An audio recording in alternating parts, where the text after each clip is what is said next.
Hello everyone, welcome to Backbenches channel. Today we are going to learn how to read a wine label. Yes, that small label on the front and back of wine bottle. It holds a lot of useful information. If you have ever felt confused looking at a wine bottle, don't worry. By the end of this video, you will understand the label like a professional. Let's get started.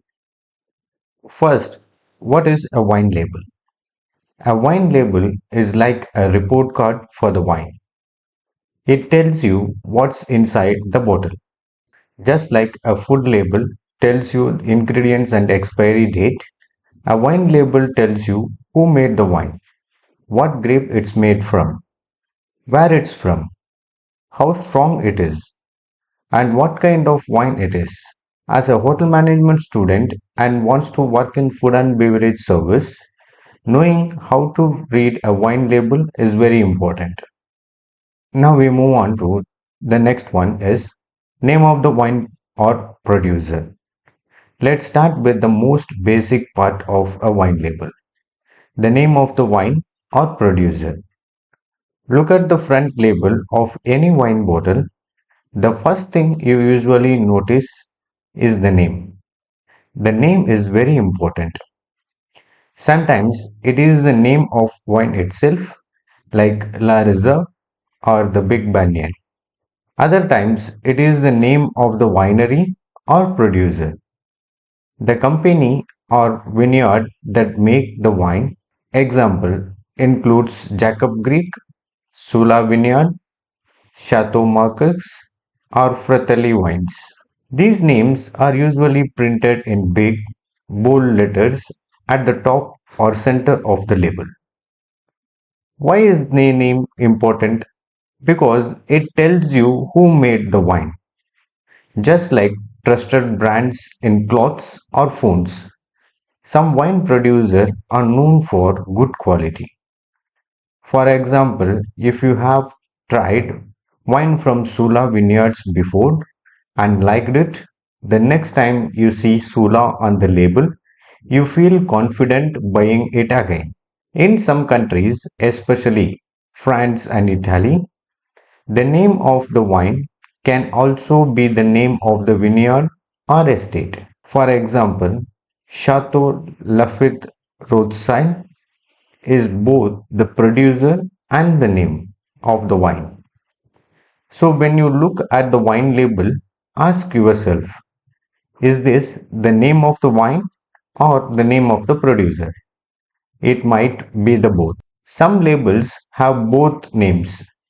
For example, the producer name on the top and the wine name or series below, like Fratelli Wines as the producer and La Vita Rose as the wine name. Always read carefully. If a guest asks about wine during service or in exams, you should be able to say, this wine is made by Fratelli and it is called La Vita Rose. Knowing the producer's name helps you suggest or recommended wines professionally. Now, let's talk about the grape variety, the heart and soul of any wine. On most wine labels, you will find the name of the grape or grapes used to make that wine. For example, Chardonnay, Shiraz, Merlot, Sauvignon Blanc, or even blends like Cabernet and Merlot. Why does this matter? Because grape variety is the biggest clue to what your wine will taste like. A Chardonnay might be creamy and buttery, while a Sauvignon Blanc is crisp and citrusy. A Shiraz could be bold and spicy, while a Pinot Noir is light and elegant. Some wines use only one grape variety called a single variety, while others combine several grapes to create unique flavor profiles. These are called blends. Knowing the grape variety helps you choose wines that match your taste, your food, and even your mood. So the next time you pick up a bottle, check up the grape variety.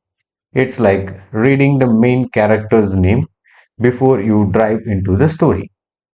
Now let's move to the next important part of a wine label, the region or country of origin. This part tells us where the wine grapes were grown and where the wine was made. Why it is important? Because the place where grapes grow, the soil, climate, and traditions has a big influence on the taste of the wine. This is called terroir. For example, if you see Bordeaux on a French wine label, you can expect a certain style, usually a blend of Cabernet Sauvignon and Merlot, with rich, complex flavors. If you see Napa Valley in the United States, you might think of bold, full bodied Cabernet Sauvignon or buttery Chardonnay. Sometimes the label shows a specific vineyard name, like Marlborough in New Zealand, famous for Sauvignon Blanc, or Barossa Valley in Australia, known for Shiraz. Countries' names are also common. You might see product of Italy, wines of South Africa are made in Chile.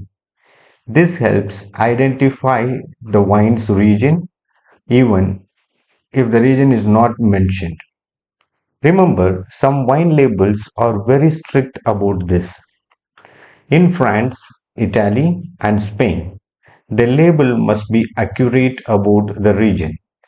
If it is says Champagne, it must come from Champagne region. Otherwise, it is not allowed to use the name. So, the region or country is like the wine's passport. It tells you where it comes from and gives you clue about its style and personality. Now let's move on to the vintage, a small detail on the wine's label that can make a big difference. Vintage simply means the year in which the grapes were harvested. Remember, it is harvested, not produced. For example, you might see 2018, 2020, or 2022 printed clearly on the label. Why it is important?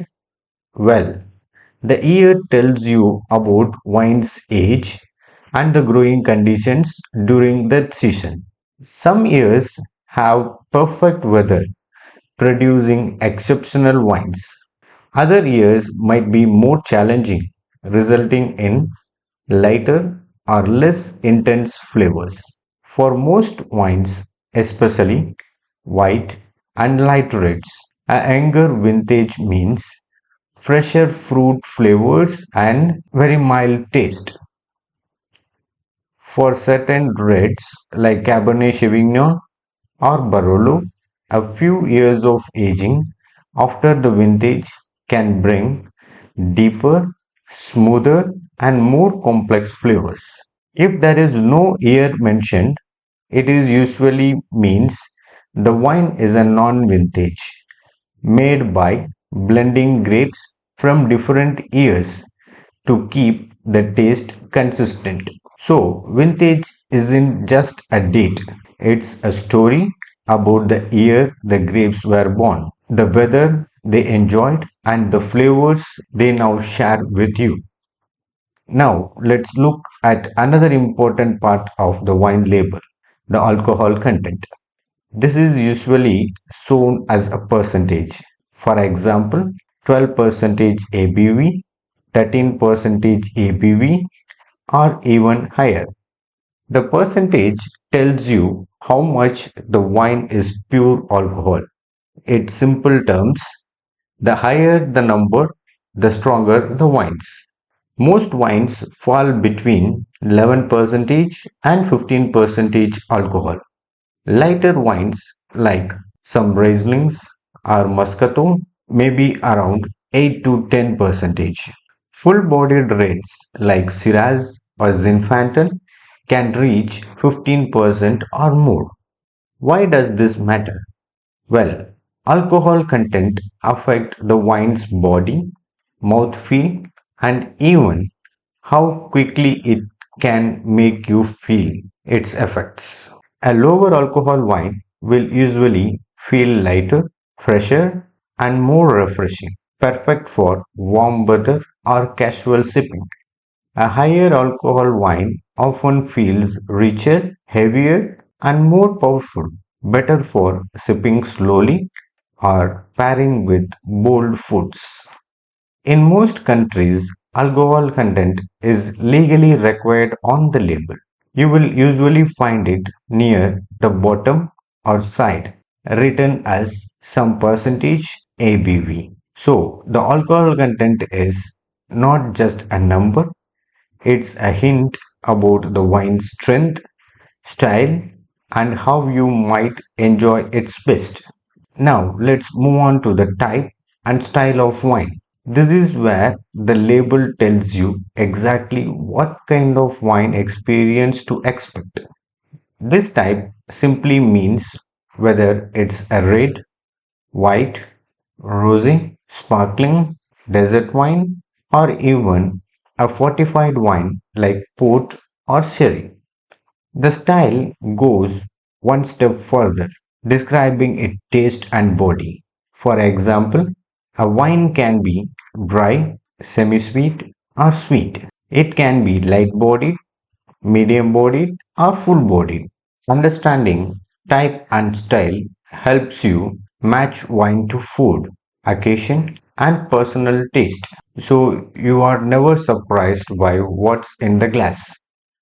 So before you uncork the bottle, take a moment to check its style and time. It's like reading the genre before starting a movie. Now let's talk about quality marks and certification. The little symbol and seal that often appears on wine label. These marks are not just decoration. They are official proof that the wine meets specific quality standards and comes from a recognized wine region. For example, in France, you might see AOC, Appellation d'Origine Control. In Italy, it could be DOC or the top level DOCG. In Spain, look for DO or DOCA. These certifications tell you that the wine has following strict rules about grape varieties, production method, and origin, and that it's been approved by an official tasting panel. It's like a quality badge. When you see it, you know the winemaker has followed tradition and standard of their region. Some labels also carry medals from wine competitions, silver, gold, or bronze, which shows the wine has been judged and awarded by experts. So, next time you pick up a bottle, watch for these marks. They are your quick guide to authenticity, tradition, and guaranteed quality. Finally, let's look at volume and other details on the wine label. The volume tells you exactly how much wine is in the bottle. For example, 750 ml is the most common size, but you might also see a smaller 375 ml half bottles or larger 1.5 liter magnums. Alongside this, labels also display other important details like producer's name and address, the country of origin, bottling location, and sometimes a batch or lot number. These details are not just for show, they help trace the wine back to its source and ensure transparency from the buyer. In some countries, you will also see government warnings or drinking age restrictions, especially for export bottles. So, to wrap up, we have explored each part of a wine label. We started with the producer and grape variety, moved to the region or country of origin, understood the type and style of wine, checked the quality marks and certification, and finally looked at volume and other important details. Each element gives us clues about the wine story, its quality, and what to expect in the glass. With this knowledge, you can confidently choose and enjoy wines like a pro. Thanks for watching. See you in the next class. Cheers and happy learning.